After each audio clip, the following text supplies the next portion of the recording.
وحی کے ذریعے حکم عنایت فرمایا کہ تم میرا ایک بندہ رہتا ہے مجمع البحرین میں جس کا نام ہے خضر، اس سے ملو اور اسے جو میں نے خاص علم دے رکھا ہے جسے علم لدنی کہتے ہیں، جسے علم طریقت کہتے ہیں، جسے علم اسرار کہتے ہیں، جسے علم سینہ کہتے ہیں، جو مرشدین کامل، جو پیران طریقت اپنے مریدوں کو خانقاہوں میں سکھاتے ہیں۔ اللہ تعالیٰ نے فرمایا کہ میں نے اپنے بندہ خاص خضر کو علیہ السلام وہ علم باطن دے رکھا ہے، علم لدنی دے رکھا ہے، طریقت کا علم، اسرار کا علم دے رکھا ہے، عبد و رب کے سربستہ راز اسے میں نے سکھائے ہیں، تو تم اس کے پاس جاؤ اور اس سے اس کا علم حاصل کرو۔ تو حضرت موسیٰ علیہ السلام نے عزم راسخ کر لیا، پکا ارادہ کر لیا کہ ضرور میں جاؤں گا،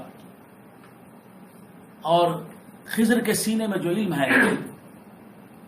جو کتابوں میں نہیں ہوتا، جو پیر اپنی نگاہوں سے سکھاتا ہے، اپنی صحبت میں رکھ کر سکھاتا ہے اپنے مرید کو، تو نے پی نگاہوں سے، تو نے پی کتابوں سے، میں نے پی نگاہوں سے، تو نے پی کتابوں سے، میں نے پی نگاہوں سے، فرق ہے بہت ظاہر تیرے میرے پینے میں،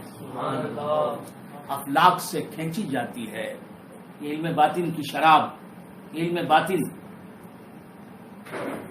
جسے حاصل ہوتا ہے وہ مست ہو جاتا ہے، اور وہ مستی اللہ کو پیاری ہوتی ہے، تو اس علم کو شراب معرفت کہتے ہیں، علم باطن کو شراب معرفت کہتے ہیں، اسے علم معرفت بھی کہتے ہیں، اسے معرفت بھی کہتے ہیں، اسے عرفان بھی کہتے ہیں، اسے علم الاسرار بھی کہتے ہیں، اسے علم التوحید کہتے ہیں، اسے علم طریقت بھی کہتے ہیں، اسے علم سینہ بھی کہتے ہیں۔ تو جسے علم سینہ حاصل ہو جاتا ہے وہ مست ہو جاتا ہے، نہ وہ اللہ کی عبادت کرتا ہے، سرور کونین صلی اللہ علیہ وآلہ وآلہ وسلم کی اطاعت کرتا ہے دنیا کی کامیابیوں کے لیے، دنیا کے آرام کے لیے، دنیا میں راحتیں حاصل کرنے کے لیے، نہ وہ اللہ کی فرمان برداری کرتا ہے، اللہ کی عبادت کرتا ہے، حضور کی اطاعت کرتا ہے جنت حاصل کرنے کے لیے، وہ مولا کو راضی کرنے کے لیے عبادت کرتا ہے، وہ مولا کے جلووں کو دیکھنے کے لیے عبادت کرتا ہے، وہ جنت میں جاتا بھی ہے تو اپنے خدا کے جلوے دیکھنے کے لیے، وہ جنت میں جاتا بھی ہے تو اپنے حبیب مکرم محمد عربی صلی اللہ علیہ وآلہ وسلم کی تجلیات کو دیکھنے کے لیے جاتا ہے۔ تو علم باطن جسے حاصل ہوتا ہے وہ مست ہو جاتا ہے، وہ مستی شراب کی جو دنیا کی شراب ہے، ناجائز شراب ہے، حرام شراب ہے، اس کے نشے سے مختلف ہوتی ہے، بالکل مختلف ہوتی ہے۔ وہ مستی تو اولیاء اللہ کے حصے میں آتی ہے، آواز کے حصے میں آتی ہے، غوث اعظم کے حصے میں آتی ہے، خواجہ اجمیری کے حصے میں آتی ہے، حضرت جنید بغدادی کے حصے میں آئی، بایزید بستامی، حبیب اعظمی، داؤد تائی، شفیق بلقی، حاتم اسم، بشر حافی، فضیل ابن عیاض سبحان اللہ رضی اللہ تعالیٰ عنہ کے حصے میں آئی۔ تو یہ وہ مستی میرے آٹھویں دادا پیر حضور شاہ کمال ثانی علیہ الرحمہ کے حصے میں آئی، وہ میرے پیر و مرشد خواجہ فقیر نواز حضرت پیر عامر کلیمی شاہ علیہ الرحمہ کے حصے میں آئی۔ تو بندگان خدا افلاک سے کھینچی جاتی ہے، وہ شراب معرفت افلاک سے کھینچی جاتی ہے، سینوں میں بسائی جاتی ہے، توحید کی میں، علم التوحید کی میں، یہ شراب ساگر سے نہیں آنکھوں سے پلائی جاتی ہے. تو یہ علم طریقت حاصل کرنے کے لیے، خواہی علم حاصل کرنے کے لیے اللہ تعالیٰ نے کہا کہ موسیٰ تمہیں ہم نے علم شریعت عطا فرمایا، علم الاحکام، شریعت کا علم عطا فرمایا، علم ظاہر عطا فرمایا ہے، اور تمہیں علم باطن حاصل کرنے کے لیے ایک دوسرے پیغمبر کے پاس جانا چاہیے، اس سے تمہیں علم سیکھنا پڑے گا. تو حضرت موسیٰ علیہ السلام بھی اچھی طرح یاد رکھیں کہ حضرت موسیٰ علیہ السلام بھی پیغمبر ہیں، نبی ہیں، رسول ہیں، پروفٹ ہیں، لیکن علم ظاہر کے اور علم شریعت کے، علم ظاہر ہی علم شریعت ہے. آپ علم شریعت کے امین ہیں، نقیب ہیں، مبلغ ہیں. علم شریعت کو لوگوں تک پہنچانا آپ کی ذمہ داری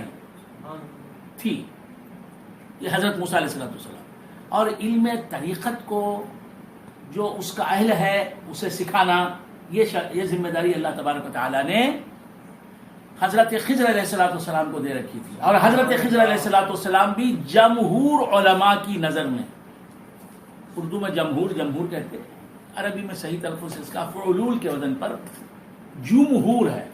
لیکن اردو میں آپ دیکھیں گے جمہور کہتے ہیں. جمہوریت، ڈیموکریسی کو جمہوریت کہتے ہیں. باہر کیف جمہور کی نظر میں حضرت خضر علیہ السلام پیغمبر ہیں، نبی ہیں، پیغمبر ہیں، یہ اچھی طرح یاد رکھیں. جمہور کی نظر میں بعض ان کے پیغمبر ہونے کا انکار کریں تو یہ ایک الگ مسئلہ ہے. جمہور یعنی اکثریت علماء کی ان کو پیغمبر مانتی ہے، اور جمہور ان کو نبی بھی مانتی ہے، اور جمہور ان کو نبی ماننے کے ساتھ ساتھ انہیں اب تک زندہ ہیں یہ بھی مانتے ہیں. باہر کہ حضرت موسیٰ علیہ السلام کی نبوت کا اگر کوئی انکار کرے تو وہ کافر ہو جائے گا. حضرت خضر علیہ السلام کی نبوت بھی جمہور سے تو ثابت ہے، مگر بعض اس کے آپ کے یعنی حضرت خضر علیہ السلام کے نبی ہونے میں اختلاف رکھتے ہیں. باہر کہ عرض کر رہا تھا کہ جمہور کی نظر میں حضرت خضر علیہ السلام جو ہیں وہ یقیناً نبی ہیں، اور موسیٰ علیہ السلام کو اللہ نے علم شریعت عطا فرمایا، علم ظاہر عطا فرمایا، اور خضر علیہ السلام کو علم باطن، علم طریقت، علم الاسرار، علم توحید عطا فرمایا. خانقاہ میں جو علم سکھایا جاتا ہے،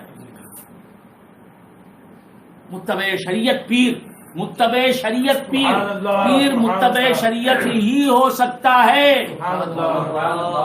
بے نمازی پیر نہیں ہو سکتا. اسے شریعت کا علم ضرورت کی حد تک حاصل نہیں، وہ پیر ہو ہی نہیں سکتا،